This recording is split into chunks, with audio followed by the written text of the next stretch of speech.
Warning, this video is not targeted to kids and may be inappropriate to younger audiences. Your discretion is advised.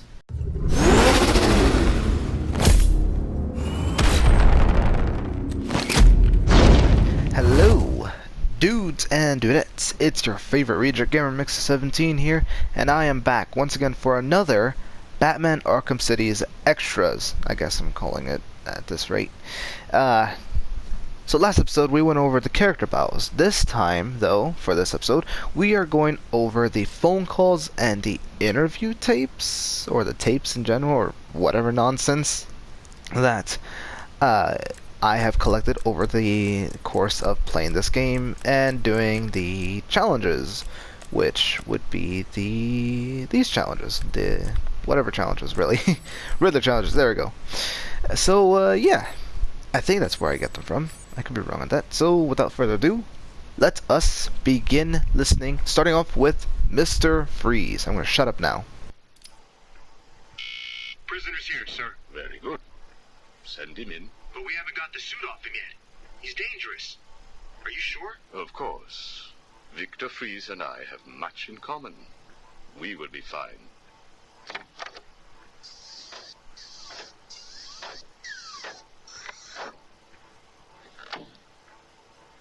Welcome to my facility.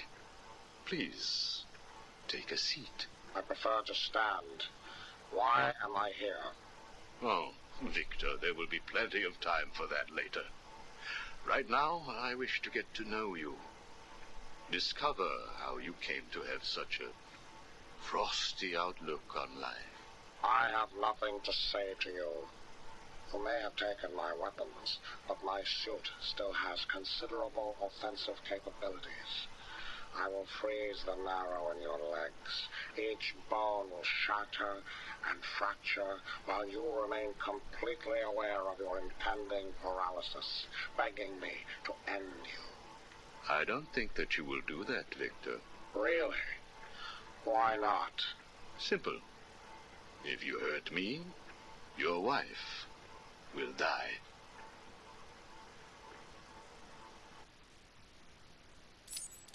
Where is she? Where is my wife? Nora is in safe hands. Now, let's discuss an incident from your childhood. No. Then this is over. Guard. Wait. What do you wish to learn? Your early years were troubled. I was not a sociable child, but that is all. Even your parents disowned you. They sent you away to a reform school, correct? They did not understand my work. Your work? According to a police report, you froze over a dozen of your neighbor's pets. I have always had an interest in cryonic preservation. I didn't understand why my parents allowed our sick pets to die instead of attempting to save them. So I set about finding my own way. I intended to revive all of those creatures. But you didn't. Which brings us to Nora.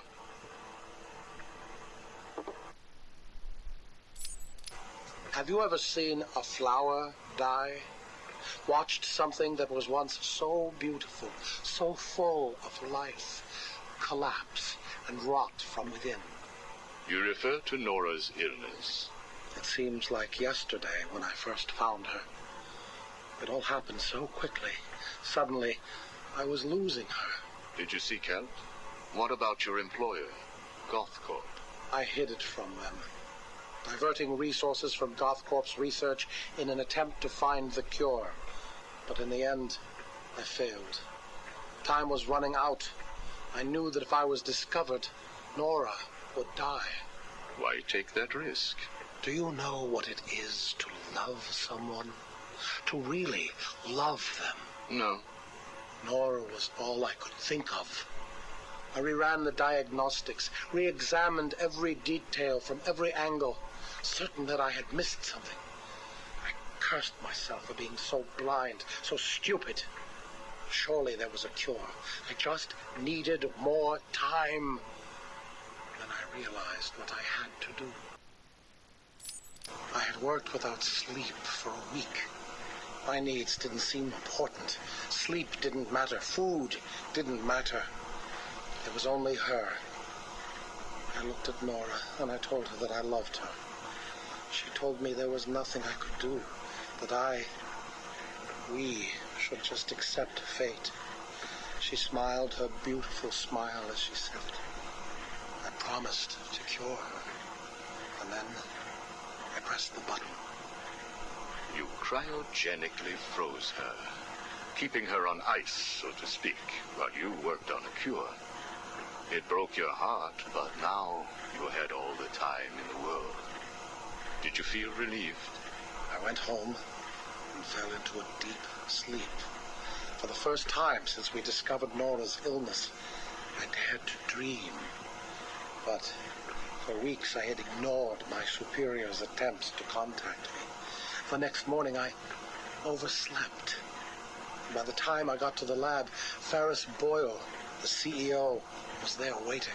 What did he do? He accused me of industrial espionage, which I denied. But then his guards found Nora. Boyle told me that, like all of my research, she belonged to him. I was enraged. I attacked him.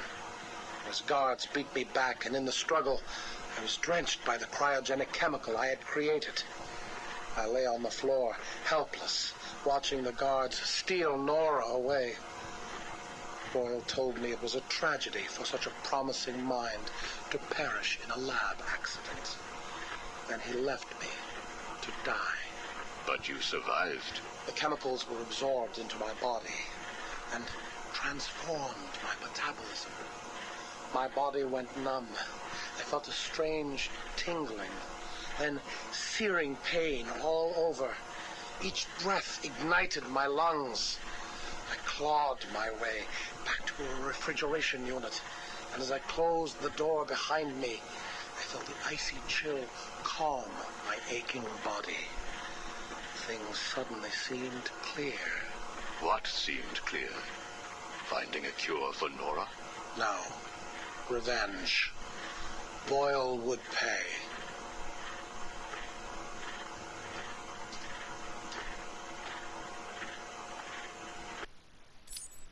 You failed to kill Ferris Boyle, though, didn't you?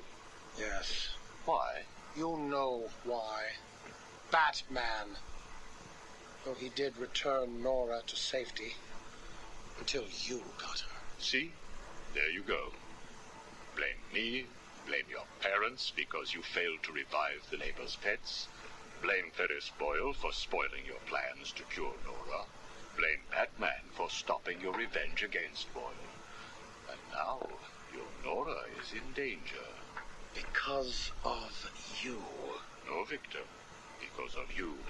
You have always had a heart of ice. You stole people's pets. You stole GothCorp resources. And since then, you've stolen so much more for your own selfish scientific inquiries. If you had shared your genius with others, devoted your energy to medicine instead of crime, perhaps your ice princess would be at home now, preparing you a hot meal, instead of being delivered to the Joker. No! You could have saved Nora a long time ago, Victor. It's all for her. Everything. I will get her back. And when I do, I'm coming for you. Thank you. We are done now. Nora.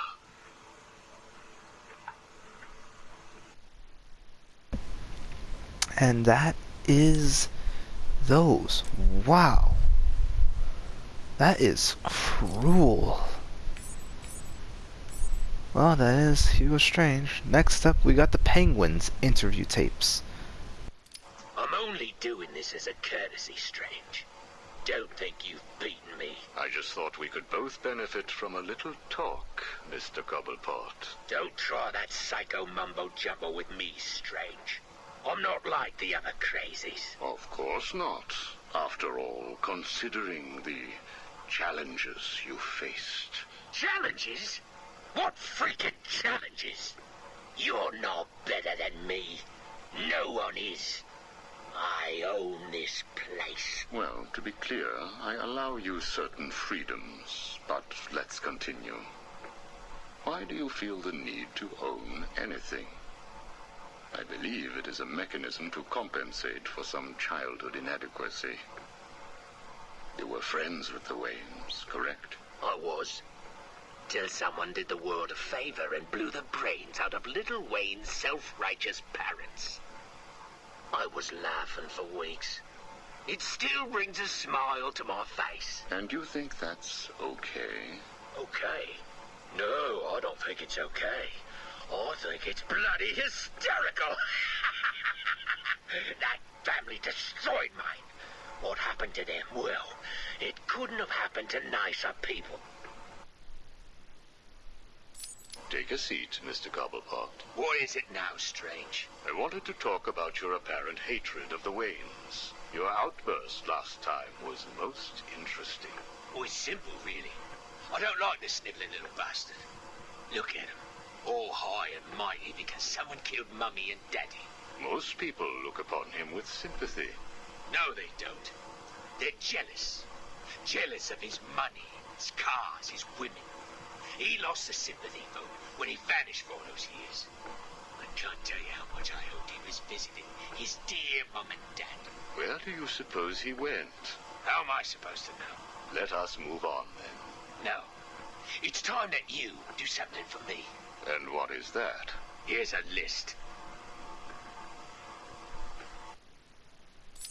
Told you, Strange. No more little questions until you give me what I want. Take a look, Mr. Cobblepot. Here is a purchase order for the various firearms you require. I must say, you chose an exotic selection. I only take the best. A wise strategy. So what's yours? Excuse me? What are you up to? Why would you give me of all people, guns, explosives, all this stuff? Arkham City is an experiment, Mr. Cobblepot. A new way of thinking. We've separated you from society, so I am more than willing to study the results if you all just decide to kill each other. Besides, your feud with the Joker is intriguing. I was here first. I bought my museum in the Iceberg Lounge fair and square. It was you and that Mayo who stuck us all together. Again, you refer to owning things. Quite fascinating. I believe we gave you the opportunity to leave. And take over my turf. Never.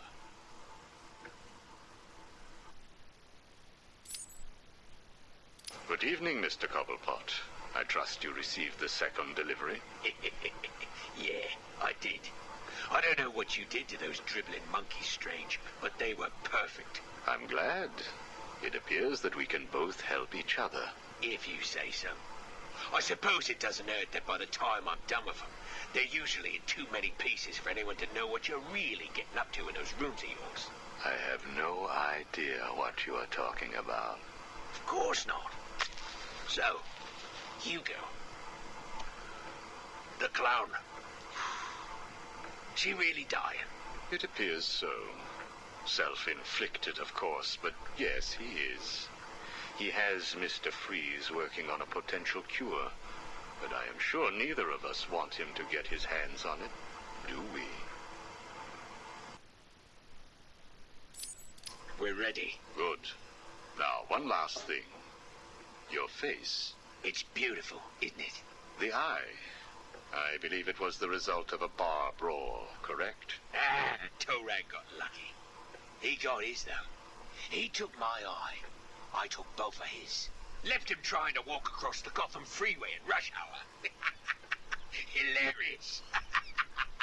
You're a rich man, Mr. Cobblepot. You could have had that glass removed. They said it was impossible. And what the hell? I think it gives me a more unique look. Know what I mean? Now, where is Freeze? He's right here, in the room next door. You can take him with you. Are you familiar with the term Napoleon complex? No. What is it? It's nothing. Oh, and one last thing. Here is a list of 10 prisoners I believe work for you. Yeah? So what? You want to saw their heads open and scoop out their brains too? No. I just thought you'd like to know that they are all in the employ of the GCPD. What? I believe you know what to do with them. I don't like being spied on, Mr. Cobblepot. Good night. And there we have it. We just caught so much knowledge from that to the point where we now understand what in the world is happening here.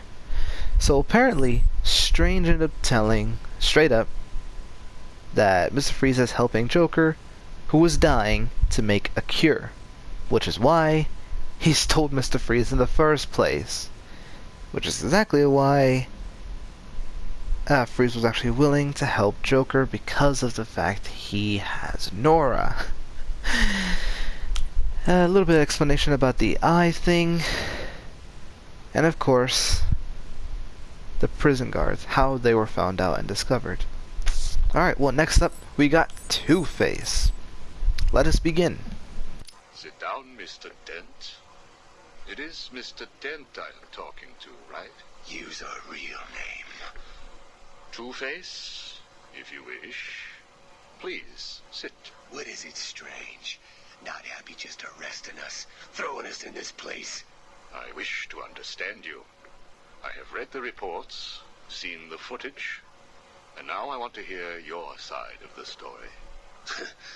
We'll see. I assume that you feel the need to toss your coin in order to decide whether to answer my questions. You ready to find out? Well? Came up bad. Sorry. Not a problem. Guard, take Mr. Dent's coin off of him. No! Good. Now let us see what fate has in store for you. I'll kill you for this. Really? Look at your coin. It wants you to tell me about that day in the courtroom. It was painful. Elaborate. I was naive. I thought I could make a difference. Falcone was going to go down for what he had done. But he had other plans. Look at my face. I am. A combination of first, second, and third degree burning. Scar tissue is quite fascinating. You think? And that is all it took to make you the way you are. Give me my coin. Not yet. What is it, Strange? Are you enjoying this? Not in the slightest. Let's go back further. You were a rising star, a beacon of light for this city. A white knight riding in to save it, with a dark knight not far behind. You can leave him out of this. He's wrong. They all are. No one understands the beauty of fate's hand. I'm grateful to Falcone. He gave me a clarity, a purity that few will know. Everything boils down to a simple choice. This way or that way. Good or bad. Do you really believe that? How could I not? Interesting. So all you need is this coin, and everything is simple? Give me it. Or what about this coin? Or this? Or these? What are you doing? Proving a point. Fate didn't make you answer my question. I did. I replaced your coin with my own. See? You answered me because I wanted you to. How is he today? The prisoner has been quiet. Since getting those coins, he has spent most of his time examining them. Good. Hello, Harvey. Are you ready to talk? Leave us. We don't want to talk. Not to you. Please, take a seat. I have one last thing to discuss, and then I will give you something in return. I don't know. I can't decide. It's too confusing. Of course it is. I want to talk about Mr. Wayne. Why? Indulge me. We don't like the guy. Hardly surprising. Did you ever consider that you were alike? A traumatic event created you. An equally traumatic event altered him. He's nothing like us. risk, no danger. It's just money and girls. We should kill him. Maybe you should.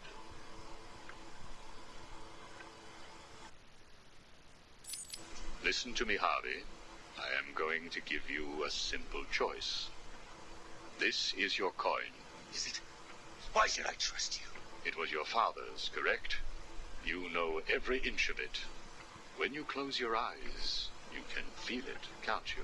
Give me it, please. I want you to understand what I'm about to tell you. You believe that this coin determines the fate of your world. I, however, believe that your condition has always been present. It was there before you were attacked, and it is still there now. You probably had headaches. Your wife found you unpredictable, scary sometimes. Give us it. I'm going to throw the coin in the air. If you let it fall, I will do whatever I can to cure you. I will help you become the man you used to be. Or if you grab it, I will let you loose in Arkham City, and I will tell you what Catwoman is doing right this second. I can't decide. You have to. At this moment, Catwoman is preparing to steal the contents of the safe in your old campaign office. Bitch, we need to stop her. And you may. Goodbye, Mr. Dent.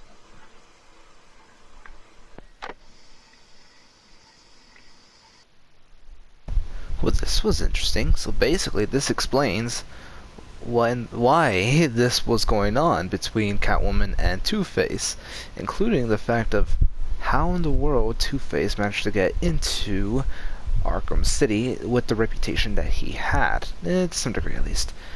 And yeah, a little bit of backstory between him and his coin. So Quincy Sharp only has one tape. Well, here we go. This is gonna be a short one. This is Vicky Vale, coming to you live from the mayor's office in downtown Gotham. Today is your first chance to put questions directly to the mayor.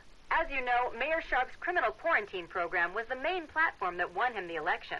Now that the facility is fully operational, does Gotham still feel the same way about it? Are the rumors of prison brutalization true? Are you happy with your tax dollars funding a program like this? More on tonight's show. Okay, never mind. It was just that. Just Vicky Vale just absolutely berating him, basically, to some degree. Well, moving on to the Joker, who has not only tape interviews, but also phone calls, which I think they're very interesting. I think. I could be mistaken. Anyway, I'm gonna shut up, and we're in for a real treat. Ooh, I can't believe I didn't think of this earlier. A hotline straight to my bestest friend in the world. Just think, I can call you up whenever I get bored. I think our relationship is really maturing here. The next thing you know is we'll be exchanging emails or meeting up for romantic dinners. You have one missed call. Ring, ring. I was just remembering when it first occurred to me. It was about 6 months after you left me on that rooftop back at the asylum. As the bones knitted back together, I had plenty of time to think. So how do you keep a secret from the world's greatest detective? Well, do you know?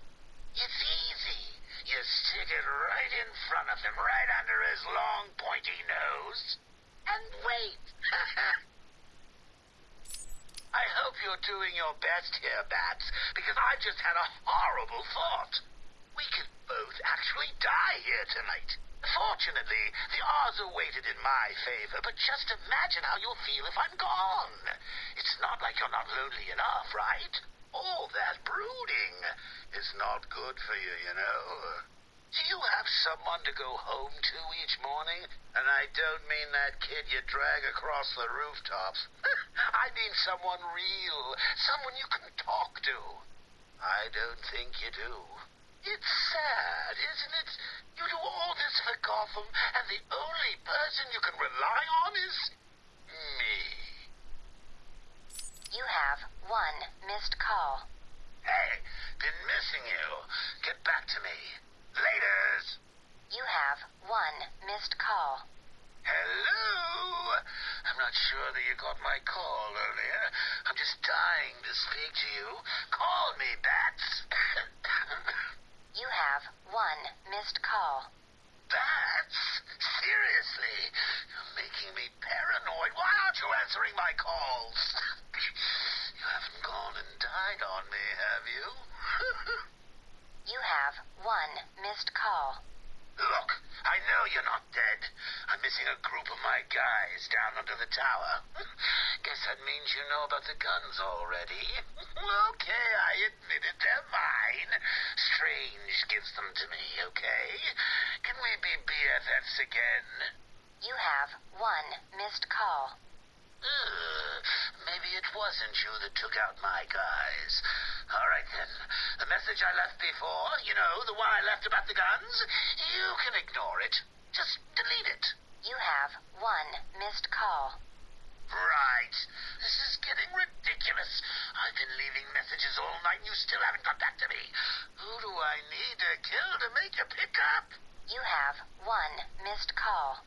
And last, hey, Bats, where you been? I was just calling to find out how you're feeling. Are you getting the hallucinations yet? I know. It's hard to tell these days. You just never can tell if it's Scarecrow again, that little guy with the hat, my blood running through your veins, or if after all this time you really are actually going crazy. You have one missed call. Hey, Bats, are you okay? I'm sorry I had Harley steal your cure. You were so busy with Freeze that she didn't even have time to ask.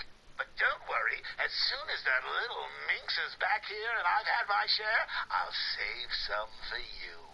You'll have to work for it, but it will be right here waiting for you. You probably won't believe this, but I don't really think I can sit back and watch you die. It's selfish, really, but we need each other. Life would be so boring without you.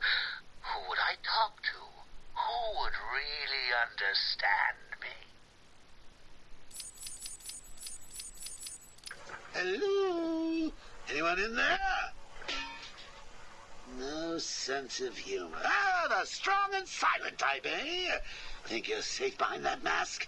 Give me 20 minutes and a can opener, and I'll have you whimpering like a schoolgirl. You might like it. That's enough, patient. Guard, leave us. Yes, sir. Good afternoon. My name is Professor Hugo Strange. And you are... Two-Face. Catwoman. Batman. We can play these games as long as you like. Great. I love games. Not in my facility, you won't. I'm offering you this opportunity to make a deal. I am fully aware of your condition. The last thing you have is time. But I can make your final days more comfortable. And in return, I'd be giving you... I wish to study you. I need to know why you are the way you are. I don't have long, Doc. You're going to need more than some psycho mumbo-jumbo to get to the bottom of what's wrong with me. Oh, I have more than that. Much more. So, do we have a deal? How are you feeling today? You promised me another doctor, Strange. Maybe you shouldn't have killed the one I sent last week. What made you do it? Fish gotta swim, birds gotta fly. Besides, it was worth it to see the look on her face. Hey, you know what? I think I've got a piece of it here in my pocket. You are trying my patience. That was the third doctor you've killed. Well, keep on sending them, Doc. I'm trying to break my record. I think it is time for you to do something for me. Name it, Doc. Tell me how you came to be. Explain what made you what you are today. How you come to be sitting across the table from me. Dying. Is that all? Well, I guess you could say I once had a very bad day. Really? Go on. It was a Thursday night. things had been getting worse. I was 3 days from the bank foreclosing on my home. The chemical plant I worked nights at was about to lay off half the workforce.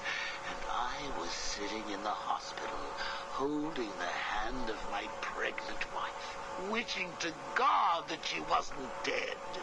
That must have been upsetting for you. Probably was. Back then, though, all I knew was that if I didn't let old man Falcone's men into the plant that night, they'd have killed me too. So here's the thing. I had to decide. Could I live without her? Was there any point going on? I've got to admit it. I was scared. Not of being dead, you understand. No one would blame you if you were. It is perfectly common. Do I look common? No. I was scared of the part just before you die, when you don't know what is about to happen, when you're desperately clutching at life and trying to hold on with slippery, blood-covered hands. So I made a decision right there. And what was that? That is a story for another day, Strange. I think I may need to see a doctor. Get me one. You were telling me about the night your wife died. Oh, no, Hugo. As I recall, I was waiting for you to send me another doctor. We both know I have sent you 3 more doctors. Did you? Yes. One was left dismembered outside the elevator to my office. The other 2 have not been seen since they were sent to you. How careless. Listen, Doc. Professor. Okay, Professor. I'll give you a little more. I just hope you're taking notes. It's the day after, and I'm standing in the freezing rain, just staring at the chemical plant, feeling numb. Jeannie was dead. It didn't seem real. I can remember the day I first met her. Her infectious smile as I told her bad joke after bad joke. How, even after living with the pathetic wretch I was, she still wanted my child. And then they arrived. Reality's way of yanking me another wedgie. Falcone's men told me to cheer up. He said things could be worse. I asked him how. He grabbed me by the collar, pulled me close. He'd been eating garlic, and each word stank as he threatened to perform oral surgery on me with a nail and a brick. A creative guy. They hand me a box. I remember thinking it was heavy. Was it a bomb? A gun? I'd never used a gun before. Were they that heavy? And what was in the box? How's that doctor coming along? I'll get you one. And when you do, I'll tell you the rest. You are looking a little better, yes. Well, I have my good days and bad days, but I do try and start each one with a smile. Are you ready to continue your story? Yeah, why not? So where was I? The box. Ah, yes, the box. So there I was, tearing open this box, expecting the worst. And all it had in it was a crazy red dome and a cloak. I thought they were having a joke with me, but no. They made me put it on. They said it was a disguise. It would keep me safe. It smelled like garlic. And that was it, really. I was dressed up like a spaceman, barely able to see, trying to break into the one place in this town that had given me a job. Have you ever tried to walk with an enormous fish bowl on your head? Don't answer that. It's hard. I couldn't see where I was going. I must have tripped one of the alarms. I heard muffled gunfire. I panicked and tried to run. And then I saw him. Who?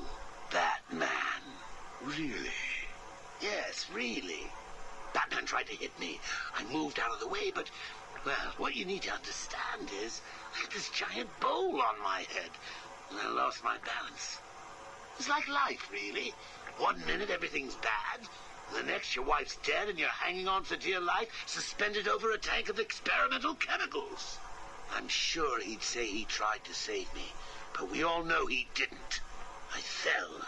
For a second, just as I hit the surface, I thought I may just get away with this. I assume that wasn't the case. Do I look like I got away with it? I was drowning. The chemicals were burning my skin. My entire body felt like it was on fire.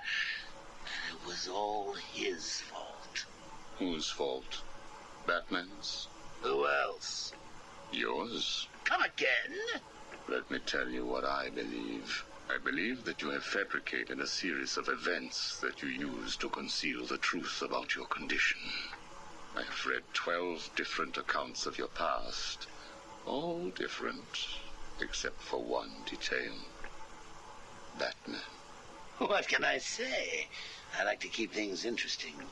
A wise man once told me that if you have to have an origin story, you're better off making it multiple choice.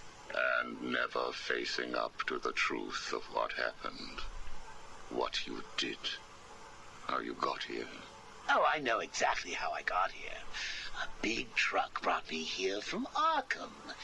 You remember the asylum, don't you? Of course. Well, good. Because I'd hate to think that I'd fabricated seeing you watching me in my cell all those times. Excuse me? Hugo, you merry maniac.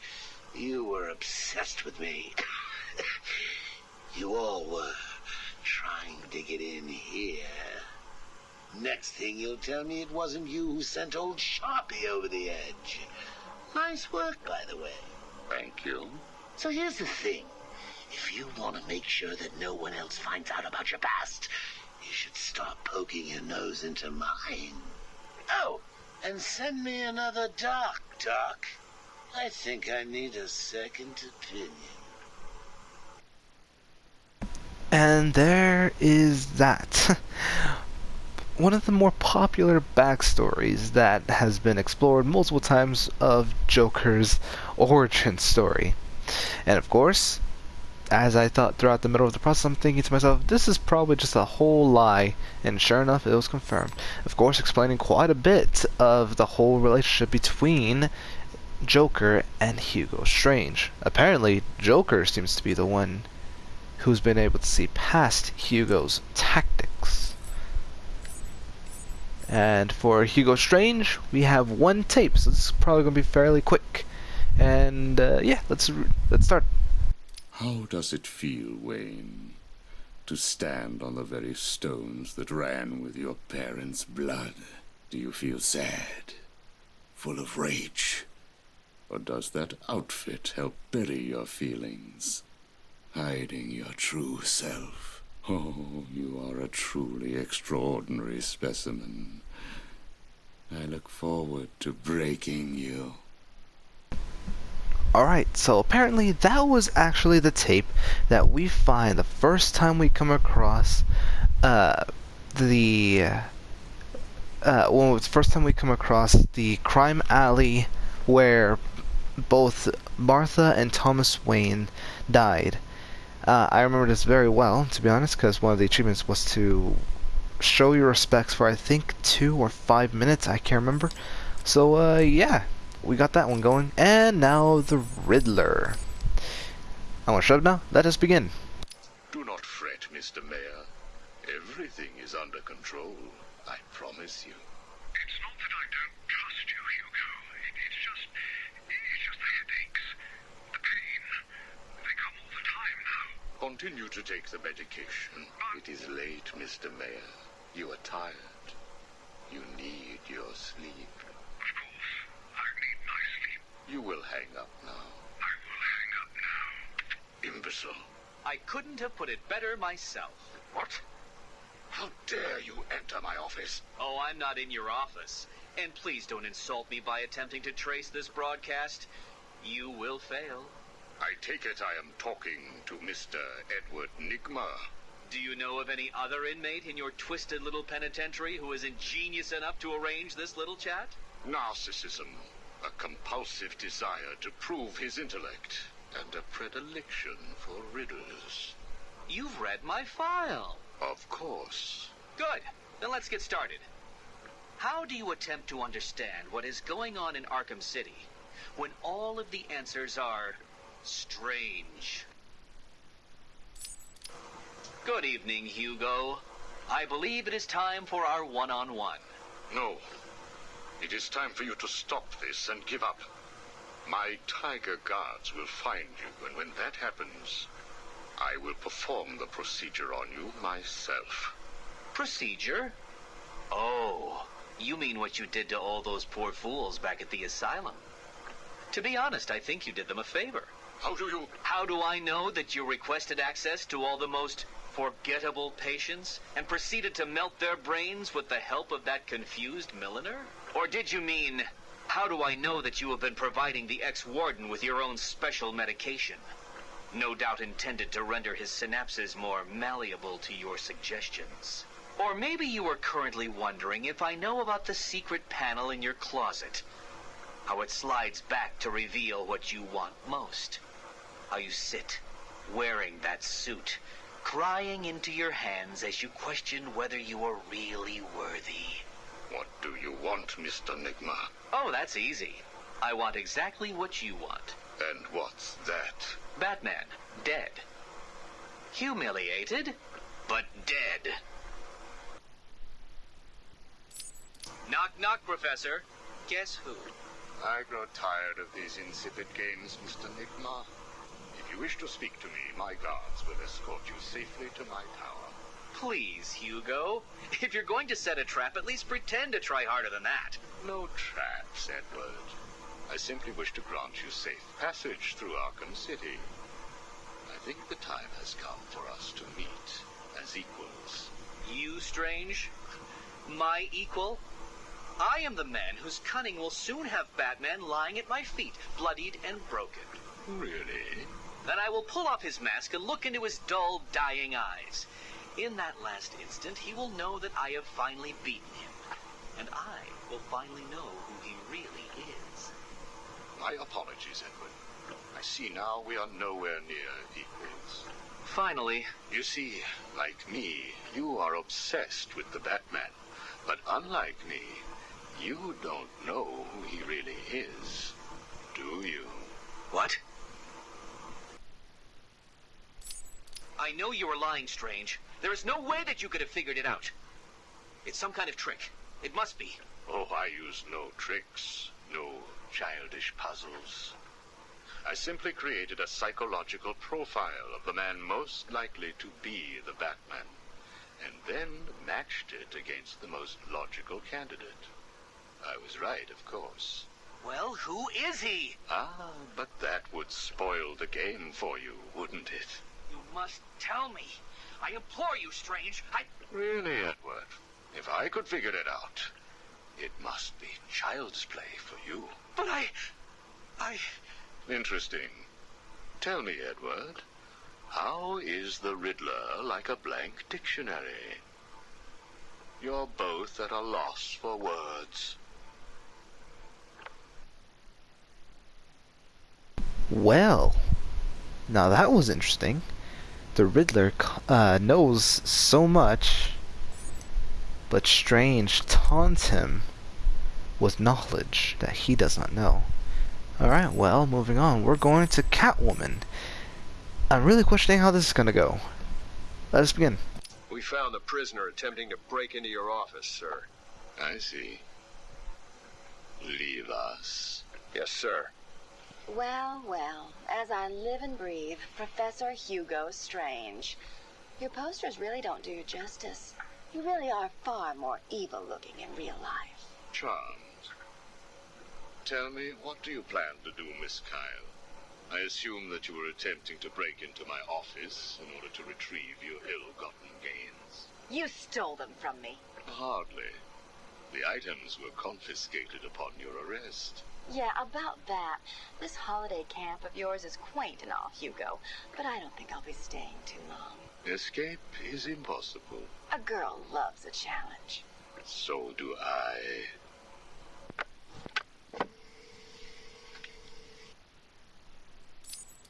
Tell me, what would you do if I let you go?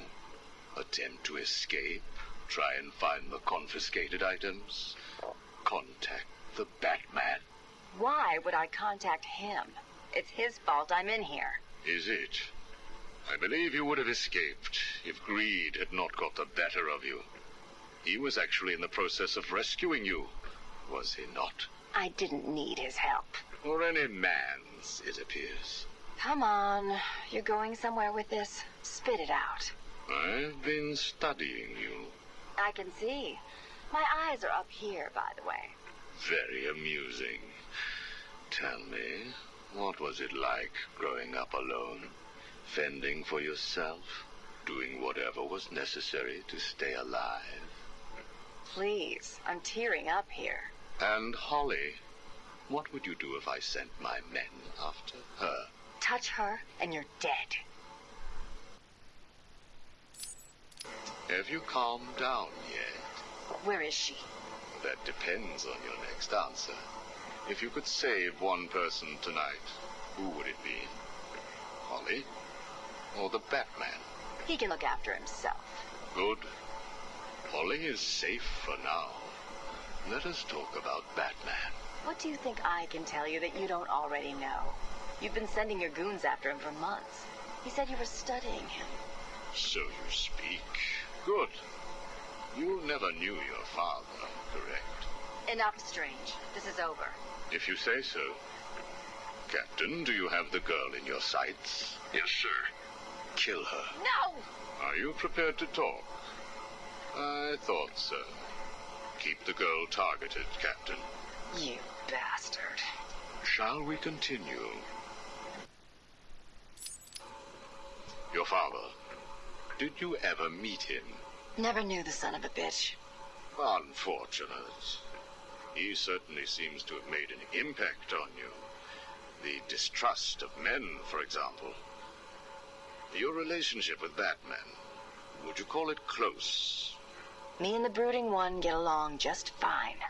But you want more. But you can't trust men, can you? What? Look, he's spoken for. He must be. How else could he resist all this? You're both very similar, aren't you? A shared disregard for the law, a belief that you are doing the right thing, and a similar taste in attire. But beneath the surface, there is a weakness. Like hell. You both risk everything for a chance at redemption. You tell yourself it's to help her. He does the same for the boy. It's all just to make his life more complete, to become the father he never knew. You don't know anything about him. And neither do you. He hasn't confided in you because he doesn't trust you. And it hurts, doesn't it? I touched a raw nerve, didn't I? Are you still here? You're hurt because he knows who you are, but you don't know anything about him. Do you love him? No! Holly is safe. I have little interest in the life of a teenage delinquent, unless, of course, she finds herself in my facility. What was all this about, Strange? Do you enjoy making people beg? Not at all. I am only interested in what makes people do what they do. Soon you will not have to worry about the Batman. Steal what you like, do what you must, in a futile attempt to steal his heart. You will fail. You sound pretty sure of yourself. Plans are afoot, Miss Kyle. Soon you may wish to re-evaluate your admiration for him. I will be the one standing over his body, and the world will know that Hugo Strange is better than him. Yeah, whatever. Two-Face has placed what you are looking for in his safe in his old campaign office. He is someone else who cannot let go of his past. I hope that the contents of that safe make you happy. And that was also interesting as well. Here we end up learning why Catwoman was trying to steal from Two-Face and why Hugo Strange knew about Catwoman stealing from Two-Face. That explains so much, and we're gonna find out a little bit more. And I'm more than sure I know who this Holly character is, but I'm not gonna spoil anything, just in case it's mentioned later on. So, moving on, we got Victor Freeze, and he has 6 tapes. I feel like his face changed for some reason. Anywho, moving on, I'm gonna shut up now. Did I ever tell you about my first kill, Batman? No? As I am sure you are aware, my parents were dead and I... Okay, so, haha, never mind. These were actually mentioned during... not these were mentioned. These were actually spoken throughout the Code Call Killer. Yes, I actually remember the name now. Side mission that I did, and every single one of the calls, and especially every single one of his dialogues, is in there. So this I will not be going over. If any of you want to check it out on that one, and that's where it's going to be. So without further ado, I will now do the last one, which is Mad Hatter. This one, I'm quite curious, because he is the only side character who I can't think of any reason why he would have anything like this. All the other ones actually make sense. This one, not so much. So, without further ado, I'm going to shut up and let us begin. Patient interview 1. Subject's name, Jervis Tetch, a.k.a. the Mad Hatter. Brought to Arkham Asylum by the Batman 6 months ago. Patient exhibits signs of obsessive compulsion and paranoid schizophrenia. Sit down, Mr. Tetch. But there's no time to sit. I need Alice. Where is my Alice? Please. No time to sit, not time to chat. I'm searching for Alice and I've lost my head. Guard, restrain Mr. Tetch. Get off me. Get off me. I'm late. I'm running out of time, Alice. Where are you? Alice isn't here yet. Just relax, Jervis. She will be here soon. I promise. But Now, would you like some tea, patient?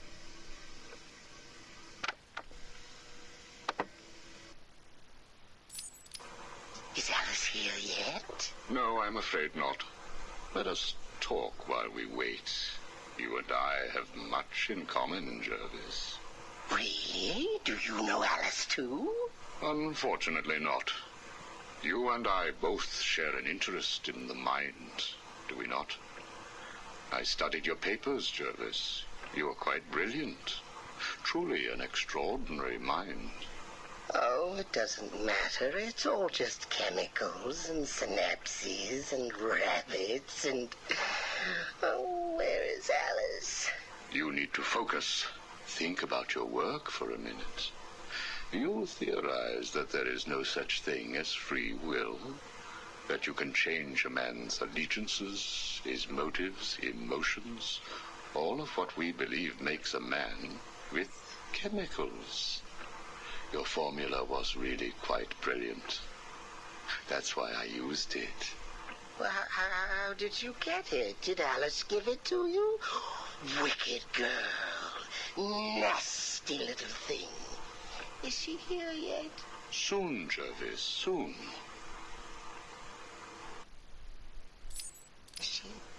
Oh, you told me that Alice would be here. She is, Jervis. She's right here. Alice? Alice, come out. Don't pout. Don't make me shout. Alice, come out. Where are you? Take a look at the pictures, Jervis. Oh, who are these people? Look again. Oh, I don't know who they are. Oh, please, is Alice here or not? Look at the first picture. Look at the dress she is wearing. Look at the hair. It's Alice, isn't it? No. It can't be Alice. Alice has nice yellow hair and isn't covered in blood. I think you know exactly who this is, Mr. Tetch. I think you remember the night you lured Stephanie Williams back to your research lab. How you offered her tea. What happened then? No. You killed her, didn't you? No. She went first. It's okay, Jervis. It's all right to remember. How many Alices were there? I can't remember. Oh, Alice isn't coming, is she? That all depends on how you cooperate. I have a little side project that I'm working on. I could use your help. My help? I can't help. I'll be late. Stay focused, Jervis. This facility is old, tired, full of ghosts. Ghosts? A figure of speech. Do not worry. Arkham Asylum will not exist forever. Its techniques are old, its mission outdated. I intend to create a new Arkham, an Arkham that will rise phoenix-like from the ashes of this one. Is there a fire? We should get out of here. I have arranged for some documents to be left in your cell. They outline a technique I propose to control the mind of, shall we just say, weaker souls. I cannot do it without rabbits. I need rabbits for my research, and tea, and... And Alice, I know. I have arranged for a number of test subjects to be at your disposal. They have been here at Arkham for so many years that no one will miss them. Shall we meet again next week? Oh, and I took the liberty of having your hats returned. I assume that will provide all the encouragement you require. Well done, well done. I must say you have outperformed even my wildest expectations. Yes, did you see the people at my tea party? They all behaved themselves. Yes, they did, Jervis. I'm very pleased. I have just one last request to make of you. You must keep it a secret. Can you keep a secret, Jervis? With enough hats, I can stop people remembering secrets. Does that count? It will have to. I need you to pay a visit to Warden Sharp. He needs to come around to my way of thinking. To join our tea party? Exactly. I don't want to. Of course you do. How else will you get to play with Alice? What? I have a new assistant for you, Jervis. I had her brought in specially. Look at her. She's just through there. Oh, Alice, she's here. No, what are you doing? I need to see her. And you can, as soon as you do what I asked. Can I keep her? Of course. She'll be all yours. She's Alice. Well, that's just a bit of a tormented mind there and stuff, so, yeah. Oh boy. So yeah, I honestly lost track of how long I've been doing this for, so without further ado, I'm just gonna end off the episode because technically we're already done with the interviews and calls. So, thank you everyone for joining me in this adventure, and I will see you all in the next episode. Goodbye.